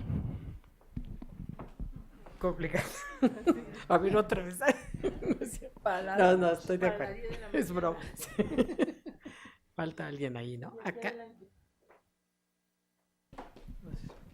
Buenas noches, gracias. Pues en el tema del derecho a la ciudad, no mencionó el tema de la participación ciudadana y realmente el cambio que se necesita. Usted un poco lo comentó, doctora Alicia Sicardi, pero ¿qué tendremos que hacer con este derecho a la ciudad y el cambio al tema de la participación ciudadana y a un presupuesto participativo que no toma en cuenta las necesidades locales? Te ponen un menú y tú eluges sobre eso y lo vamos a hacer así y así. Eso. Y la otra es, ¿cómo le vamos a hacer para tener esa credibilidad en esos procesos? ¿No? Cambiar esa cultura ¿y de veras nos van a hacer caso si jugamos esas reglas del juego? Gracias. Bueno, rápidamente, primero la anterior, también el otro compañero, ¿eras tú mismo, el de la UACM? Ay, perdón que no te respondí, pero bueno, era con respecto a lo del aeropuerto, ¿no? Yo lo que menciono es que más allá de cuál era la opción real o no, lo que se ha comentado mucho es que lo importante de lo que se está decidiendo actualmente con respecto a frenar la obra del aeropuerto en Texcoco es la cuestión de frenar, digamos, un proyecto que no había sido concertado, etcétera, sino que era netamente un negocio empresarial, es lo que se ha mencionado, ¿no? Y que no es que la opción real sea Santa Lucía, yo no lo creo, pues, o sea, no estoy, tampoco tengo el conocimiento para ello, pero no es tanto por cuál era la opción, sino el asunto de decir, aquella otra no fue consultada, no había la información suficiente y la que fue saliendo era muy riesgosa, digamos, o por lo menos no era confiable, entonces ahí es donde se hablaba de la importancia de frenar eso, más allá de que además estaban todos los argumentos ecológicos con respecto a la zona donde se iba a hacer. Entonces, por ahí era, ¿no? Ahora, con respecto a lo segundo que mencionas, ¿cómo influye este asunto del derecho a la ciudad? Entiendo, en esta conflictividad entre los megaproyectos urbanos y la realidad también sistemáticamente violentada y etcétera de los pueblos urbanos. Yo lo que creo es que, bueno, es como bien lo mencionaba Alicia y ha sido, bueno, el sentido del clamor por el derecho a la ciudad es precisamente decir, todos tenemos derecho a eso. A mí, por lo menos, me consulten, por lo menos, ¿no? Pero además, formar parte de la decisión, como acaban de decir ahorita del compañero, o sea, de las necesidades locales, o sea, hay que tomar en cuenta a la población que es directamente afectada, ¿no? Y que en este caso, además, tratándose de los pueblos originarios o urbanos, hay toda una problemática de un modo de vida que sistemáticamente está también siendo trastocado por esta modernización. El ejemplo más tremendo es, pues, Joco, ¿no? Que prácticamente ha sido cercado por megaproyectos, o sea, y que ahorita, bueno, lo de Mítica es así como ya el último. Sí, es la cereza del pastel, pero ya estaba, o sea. Entonces, la cuestión es, no ha existido en términos del desarrollo urbano, bueno, de lo que pudiéramos pensar la planificación, ningún respeto y prurito con respecto a este tipo de poblaciones originarias. En cambio, y ahí es donde yo, por eso mi intervención anterior de decir, hasta dónde, bueno, realmente el peso que tienen los inversionistas, y no solo los extranjeros, sino los que sean, el capital privado, en algún punto, con este tipo de gobierno, bueno, han predominado por sobre otro tipo de intereses locales, ¿no? Los pueblos originarios son muy emblemáticos, pero pasa lo mismo con muchos barrios, con zonas que, bueno, esto viene incluso desde mucho antes, o sea, yo me acuerdo, las primeras luchas en este sentido en la época moderna fue contra la construcción del World Trade Center, ¿no? La propia colonia Nápoles, que además ni siquiera es popular, sino es colonia de clase media, pero es colonia habitacional, con un cierto, digamos, una vocación de convivencia, de etcétera, fue totalmente trastocada. Entonces viene desde ahí, pero paso a paso, y como se mencionó hace rato con los distintos proyectos, ha sido mucho más avasallante. Entonces, la idea es precisamente si con una gobernanza colaborativa, una concertación más amplia, y en ese sentido, una de las preguntas que mencionaban ahorita, bueno, ¿cuál es el papel de los movimientos populares? Bueno, entrar a bueno, están en esa, o sea, no es que estén pasivos esperando que se les invite, su clamor es precisamente por queremos formar parte, ¿no? Formar parte de la construcción de este proyecto de ciudad, ¿no? En las dimensiones muy múltiples que esto implica. Eso sería. Bueno, yo muy brevemente, respecto a esto último, creo que no solamente hay que ver cuál es el papel de los movimientos sociales, sino de las organizaciones sociales y civiles, que es otra forma, ¿no es cierto?, de actuación y que tienen intereses más específicos y puntuales, y que en los últimos tiempos me preocupa un poco la no valorización de la acción de estas organizaciones sociales y civiles. Hay, yo diría, también una tendencia al descrédito de lo que están haciendo. Entonces ahí me parece que como universitarios necesitamos aclarar y demostrar la importancia que han tenido en ciertas, sobre todo, por ejemplo, en el diseño de ciertas políticas públicas, que las han diseñado las organizaciones sociales y civiles a partir de experiencias muy puntuales que han realizado y que le han dado escala como política pública. Entonces ahí a mí me parece que hay todo un trabajo por hacer que ojalá el nuevo gobierno lo vea. Yo tengo muchas expectativas porque, por ejemplo, la secretaria de Desarrollo Social es egresada nuestra de Ciencias Políticas, es doctora por nuestra universidad y es una persona realmente que tiene una excelente formación académica, pero también un gran compromiso social con las organizaciones sociales y civiles. Ella ha estado vinculadísima a estas temáticas. Entonces, tengo una expectativa alta de que la Secretaría de Desarrollo Social va a recuperar esa capacidad de incidir en el ámbito de lo social, que la fue perdiendo, definitivamente. Y el tema de la participación ciudadana, bueno, pues tú sabes que ha sido uno de mis temas predilectos, donde justamente pues, he tratado de entrar en los espacios, en los instrumentos, en las reglas, en las experiencias, en la innovación. Yo creo que esto que se hace no es un presupuesto participativo. Esto que se hace en esta ciudad es una vergüenza, digo, que se le llame presupuesto participativo. Es 4 opciones y usted elija cuáles, pero nada más que las opciones son funciones de gobierno, legalmente establecidas, es lo que le corresponde hacer a las delegaciones, tener patrullas, luminaria, basura, etcétera. ¿De qué se trata llamar esto?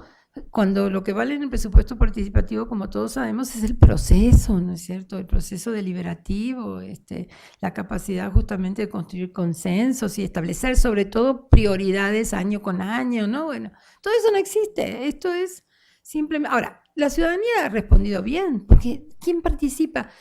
Yo acabo de dirigir una tesis donde la gente participa mucho más cuando le van a poner un parquímetro que cuando es el presupuesto participativo. Se preocupa más por el parquímetro porque le va a afectar más su vida que por algo que es una acción en positivo, en teoría, digo, ¿no? Eso no hay.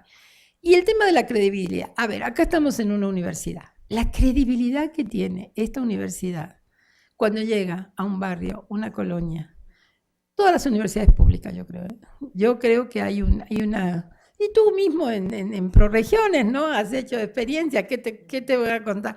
Pero nosotros hemos entrado en los barrios más conflictivos de la ciudad. De hecho, cuando hicimos nuestros primeros trabajos con Lucía y con Patricia en el año 99, es porque la Secretaría de Desarrollo Urbano en aquella época, que el secretario era Roberto Aybenchut, eligió 31 espacios conflictivos de la ciudad y dijo, aquí quiero que hagan los planes parciales en estos espacios para ver si realmente logramos crear mejor consensos y generar mejor calidad de vida en estos barrios, que en su mayoría eran populares, pero no todos. Había uno de clase media, por ejemplo, hicimos Insurgentes Mixcoac, que era de clase media. Coyoacán, Lucía y Patricia se incorporan, y a mí me tocó coordinar todos los equipos sociales. En aquella época, yo no era la directora del PUEC, era Francisco Covarrubias, pero recuerdo que Elizabeth Anaya, que era la secretaria de Desarrollo Urbano, sentó al arquitecto Covarrubias en una comida y le dijo, quiero que acá haya trabajo social, que esto no sea simplemente un plan parcial de físico-espacial, sino que hagan un trabajo social y quiero que Alicia coordine estos proyectos. Y el arquitecto, a quien quiero muchísimo, porque cuando llegué a este país hace más de 40 años me dio trabajo a los 4 días, entonces le tengo siempre un gran cariño y un gran reconocimiento a pesar de nuestra diferencia. Se quedó pasmado porque en esa época la planeación no se hacía así. Y cada vez que llegaban Patricia y Lucía a hacer trabajo con los arquitectos, el primer trabajo que hacíamos era con los arquitectos de esta universidad, porque no querían saber nada de nuestra presencia hasta que se dieron cuenta que no iban a poder hacer nada en Coyoacán si no había un trabajo social como el que estábamos haciendo nosotras. Porque la gente de Coyoacán, cada vez que le hablaban de cambios de uso del suelo se ponía, pero así, en un estado, ¿no es cierto?, de adversidad que no permeaba ninguna idea racional, ¿no? Y entonces el trabajo que hicieron ellas fue fantástico porque nos permitió avanzar, no tanto como queríamos, pero sentó las bases en Coyoacán para que luego en una segunda entrada pudiéramos hacer el programa y demás. Esto que cuento de Guanajuato es lo mismo. La credibilidad de la UNAM es impresionante. O sea, la gente cuando ve el escudo UNAM sabe que no hay más interés que el de la comunidad, sabe que no hay intereses particulares, sabe que es una historia, ¿no? Que algunos dicen que son 300, 400 años, ¿no es cierto? Pero en realidad la Universidad Nacional se funda en 1910, ¿no? Como Universidad Nacional, o sea que acabamos de cumplir el centenario de una trayectoria de compromiso con el interés común, con lo que tiene que ver con los intereses ciudadanos, que nosotros no vamos a hacer un proceso de planeación para defender ningún interés particular que subyace. Y cuando lo han intentado algunas autoridades, pues nosotros públicamente nos hemos deslindado, que es lo que hemos hecho en alguna oportunidad. Entonces, La credibilidad, yo creo que en gran parte nosotros podemos ser parte de esa credibilidad. O sea, bueno, pero por eso, pero nos tenemos que involucrar nosotros, de alguna manera. O sea, y esta universidad, te digo, tiene un inventario de experiencias exitosas de participación ciudadana muy amplio y muy diverso, en distintas temáticas, temas de género, por ejemplo, lo que hicimos de ciudades seguras en el SEICH, por ejemplo. No es decir, o sea, hay un capital ahí en términos de experiencias de participación ciudadana que han abonado pues a una ciudad mejor, a una ciudad con calidad de vida, con inclusión de la ciudadanía en estos procesos y con sacar productos que son documentos de trabajo que sirven para la tarea de gobernar, digo, para eso sirven, no para dejarlos en un cajón, ¿no? Entonces yo creo que nuestro papel en una coyuntura como esta es cada día más relevante, estoy segura de eso. Pues bueno, con esto cerramos. Les pido por favor que no se vayan. La doctora Patricia Ramírez Curi va a dar unas palabras de cierre. Yo no me queda más que agradecer la presencia privilegiada que tuve para poder escucharlas en primerísima fila y entregarles la constancia. Oye, un aplauso, por favor.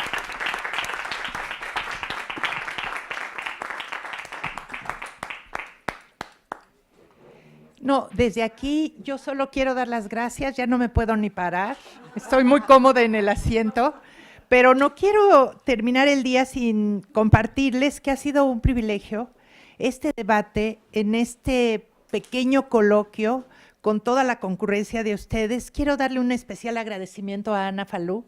Espero no sea la primera, ni pase mucho tiempo antes de que podamos compartir con ella, quien abre este segundo coloquio, Espacios Públicos en Conflicto. Podemos ir pensando en el tercero cuando recuperemos la energía. Del primero a este pasaron 3 años y bueno, un proyecto y recursos que mediaron. También le quiero dar las gracias, no está presente Gabriela Rodríguez porque presentaban en Derechos Humanos un libro que acaba de sacar sobre la experiencia de 20 años de trabajo en afluentes. Y bueno, le quiero dar las gracias a José Manuel Valenzuela por llegar y esta paciencia y participar con nosotros en la mesa de diálogo, que armamos. Y la tarde fue un lujo con Lucía Álvarez y con Alicia Sicardi, que está de regreso después de su trayectoria en el programa de estudios de la ciudad y que muy generosamente, bueno, tuvo el sabático, en fin, muy generosamente compartió con nosotros esta visión.